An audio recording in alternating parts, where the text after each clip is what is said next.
يا نبي سلام عليك يا رسول سلام عليك يا حبيب سلام عليك يا رسول الله صلوات الله عليك Alhamdulillah wassalatu wassalamu ala rasulillah sayyidina Muhammad ibn Abdullah al-qa'im bihukukillah ma'adawqatillah ila farajallah. Alhamdulillah, susunan acara telah kita selesaikan dari pembacaan tawasul, pembacaan roti, kemudian sholawat. Mudah-mudahan apa yang telah kita baca menjadikan suatu wasilah untuk meraih ridha Allah Subhanahu wa taala, mendapat ridha Allah Subhanahu wa taala, dipermudah segala urusan kita baik urusan dunia maupun urusan akhirat. Amin ya rabbal alamin. Hadirin jamaah rahimakumullah, pada malam hari ini kita belajar kembali dalam kitab Nasihatul Ibad, yaitu karangan Syekh Muhammad Nawawi Al-Bantani. Beliau di sini menulis salah satu ucapan daripada Sayyidina Abu Bakar As-Siddiq. Sayyidina Abu Bakar As-Siddiq, beliau mengucapkan firman Allah Subhanahu wa taala. Di Sayyidina Abu Bakar As-Siddiq menafsirkan firman Allah surat Rum ayat 30 yang berbunyi Zuharal fasadu fil barri wal bahri. Jadi Sayyidina Abu Bakar As-Siddiq mengucapkan firman Allah. Kata Sayyidina Abu Bakar Siddiq, zuharal fasadu, akan nampak keburukan. Jadi keburukan seseorang itu akan nampak dalam dua hal. Satu, fil barri wal bahri. Di sini qala ay Abu Bakar fi tafsir zalik. Sayyidina Abu Bakar mentafsirkan itu tentang ayat tersebut. Makna al-barru yaitu lisan. Satu, kata Sayyidina Abu Bakar Siddiq menafsirkan firman Allah, ayat Allah surat Ar-Rum surat 30 surat ayat 30 ayat 41. Apa kata beliau? Hati-hati. Pertama, keburukan akan nampak sebab lisan. Kalau lisannya buruk, maka ay bakat alaihin nufus al-syakhsu min bani Adam. Seseorang dari anak Adam yang mendengarkan ucapannya akan menangis. Nggak enak kedengar. Ngomongnya kasar, ngomongnya semaunya.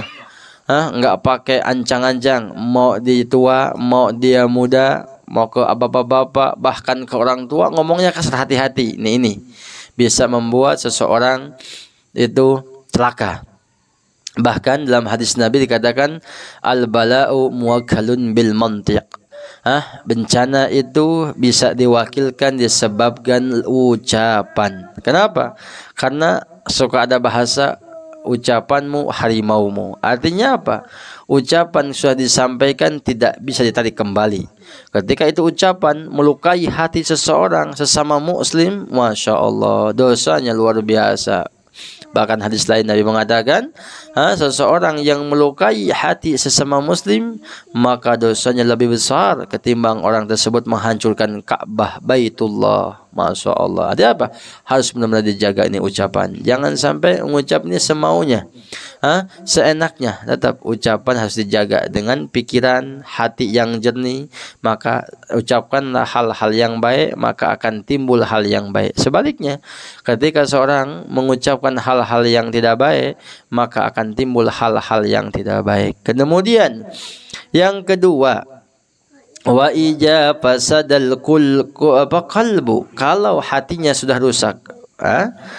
Wal bahru, makna ayat wal bahru, makna wal bahru ini kata Sayyidina Abu Bakar yaitu apa? Kalau hatinya rusak, disebab apa hati rusak? Birria, sebab ria, beramal ingin kelihatan soleh sama tetangga, sama orang-orang terdekat, pengen dipuji orang, pengen disebut orang soleh, orang baik, orang dermawan. Hati-hati, ini berarti amalnya ria. Nah, inilah salah satu yang akan merusak hati. Di antara yang merusak hati apa? Al-kibri, sombong, al-ujubu, sama, sombong, ujub, takabur, ngerasa paling bisa, ngerasa paling mampu. Ini hati-hati. Ini semua penyakit hati. Kalau sudah dua ini timbul, maka penyakit lisan yang kurang baik diucapkan, hati yang enggak baik, maka akan nampak keburukan dari orang tersebut. Gitu. Maka kata Sayyidina Abu Bakar, wakila li hikmah bi anna al-lisan wahdaniyah lil 'abd fa innahu la yanbaghi an yatakallam illa bima yuhimmu bihi bil khair. Maka karena Abu Bakar hikmahnya, jagalah lisan, jangan seseorang hamba mengucapkan hal-hal berbicara kecuali yang penting dalam kebaikan. Jadi lisan ini kata Abu Bakar jangan diucapkan kecuali hal-hal yang baik. Kenapa? Karena apa yang kita ucapkan ini walahu raqibun atid, akan dibalas, akan dicatat oleh malaikat raqib dan atid. Apa yang kita ucapkan akan dicatat selain zikir. Kalau zikir catatannya pasti baik semua. Zikir ucapan lisan, ucapan berzikir, ucapan sholawat, itu semua ucapan yang akan mendapat keistimewaan di sisi Allah. Tapi kalau ucapannya berbohong, berdusta, mengkhianati seseorang, mengkhianati teman, kerabat dan sebagainya, ini hal yang gak baik, maka akan nampak tidak kebaikan dalam dirinya. Kedua, hikmah yang kedua, kenapa hati ini harus dijaga? Kenapa? Karena kalau hati sudah rusak dengan sebab riya, sombong, ujub, penyakit itu penyakit hati itu, sum'ah dan sebagainya. Wa kadhalika qalbu bi khilafin nahwil 'ain wal uzun fa innahu yata'akkila li anna al-hajjah ila as-sam'i wal basar aqsam al-hajjah. Wa innama shabbaha al-qalbi bil bahri shiddatu 'amquhu wa isti'a'uhu. Jadi kenapa al-bahri dinamakan hati? Karena hati ini bisa menampung apa saja. Hati bisa menampung ucapan seseorang. Hati ini kita bisa menampung dengan sebab kita mendengarkan teman kita curhat, maka kepikiran sama kita masuk ke dalam hati. Sehingga terbawa itu suasana. Seseorang itu akan terlihat ketika suasana hatinya baik, maka tingkahnya bahagia. Tapi ketika hatinya enggak baik, sedih, sekalipun dia di taman-taman yang indah, maka bagi dia terasa itu di nerakanya Allah, di neraka atau di tempat yang enggak baik. Seorang kalau hatinya baik, tenang, selalu mendekatkan diri kepada Allah, mendekatkan diri kepada Rasulullah, maka itu hati akan menjadi lebih baik. Hatinya akan bercahaya. Hatinya akan mendapat rahmat dari Allah Subhanahu wa taala. Kenapa? Karena al-qulub mawdi'u nazratillah. Karena hati ini tempat dipandang Allah Subhanahu wa taala. Oleh karena itu jagalah hati ini dengan selalu jauhkan penyakit-penyakit dari penyakit hati, penyakit riya, ujub, takabur. Nah, ini jauhkan hal-hal seperti itu. Kenapa? Karena innallaha la yanzuru ila suwarikum walakinnallaha yanzuru ila qulubikum. Allah tidak memandang kepada jasad kita, saudara. Allah enggak mandang baik di antara kita mau yang tua, mau yang muda, mau yang kaya, mau yang miskin, enggak dipandang sama Allah. Tapi yang dipandang sama satu hati yang baik. Kalau hatinya sudah baik, hatinya benar-benar ikhlas, ibadahnya karena Allah, segala sesuatunya hanya mengharap ridho Allah, mengharap ridho Rasulullah, maka niscaya kehidupannya akan baik. Wa ija salamatul qulub salamatul kullu syai'in amalih. Maka apabila hatinya sudah selamat, bersih, maka semua amalannya pun akan baik. Tapi sebaliknya, wa ija fasadatil qulub wa in kana amalu khair la yuslihu amaluh.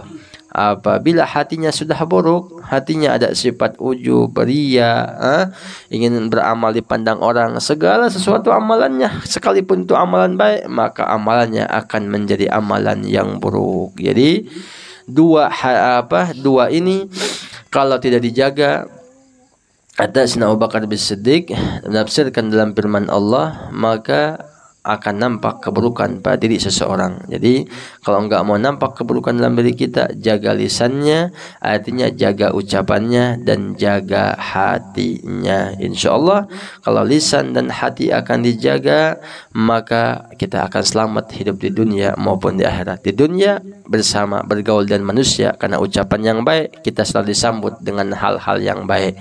Sebaliknya di dunia kalau ucapan yang gak baik, maka manusia pun gak mau dekat. Nah, bahkan jangankan mendengarkan ucapan kita, dekatnya aja nggak mau dekat sama si anu. Kenapa? Ngomongnya ya Allah kasar, ngomongnya nggak baik. Kadang-kadang sekali duduk ngomongin si A, ngomongin si B. Wah, kan itu hal-hal yang nggak baik. Begitu juga hati yang nggak baik, maka orang pun akan jauh. Jangankan kelak di akhirat, dekat para malaikat, dekat para rasul, para anbiya, di dunia saja orang nggak mau dekat sama yang hatinya busuk. Hatinya busuk itu apa? Yaitu ada penyakit ria, ujub, apalagi ada hati yang curang, mencurangi seseorang. Ya Allah, maka jauhi hal-hal seperti itu. Inilah pentingnya kita hadir di majelis ta'lim untuk apa? Memperbaiki bukan hanya amaliyah zahiriyah, tapi amaliyah batiniyah. Amaliyah zahiriyah kita perbaiki dengan ngaji kitab fikih, baik dengan kitab Safinah, Ghayatul Muna, Fathul Qarib, dan berbagai macam kitab fikih. Begitu juga memperbaiki hati kita, belajar tentang ilmu tasawuf. Alhamdulillah kita belajar tentang ambil dari kitab daripada Nasha'il Ibad karangan Syekh Muhammad Nawawi. Jadi sekali lagi, perbaiki hati kita, jaga lisan dan jaga hati. Apa? Lisan dijaga agar tidak mengucapkan hal-hal yang tidak baik, dan hati dijaga agar apa? Agar jangan ada sifat ujub, sifat ria, dan hal-hal dari yang mengandung penyakit hati. Kenapa? Karena dua inilah hal yang penting dalam tubuh seseorang. Kalau ingin terlihat baik, maka jaga dua ini. Kalau sudah dua ini baik, insya Allah segala kehidupannya baik di dunia maupun di akhirat. Amin ya rabbal alamin. Mudah-mudahan kita semua tidak keluar dari majelis ta'lim ini melainkan Allah ampunkan dosa kita, Allah permudah segala urusan kita, Allah kabulkan hajat-hajat kita, hajat dunia, hajat akhirat. Jadikan anak-anak kita putra-putri soleha, soleh dan soleha. Yang lagi kurang sehat, Allah angkat penyakitnya, angkat derajatnya, dikabulkan segala hajatnya, baik itu hajat dunia, hajat akhirat, bijahin nabi wa bihaqqin nabi, bisiril fatihah. A'udzu billahi minasyaitonir rajim. Bismillahirrahmanirrahim. Alhamdulillahi rabbil alamin, arrahmanir rahim, maliki yaumiddin. Iyyaka na'budu wa iyyaka nasta'in. Ihdinas siratal mustaqim. Siratal ladzina an'amta 'alaihim ghairil maghdubi 'alaihim waladdallin.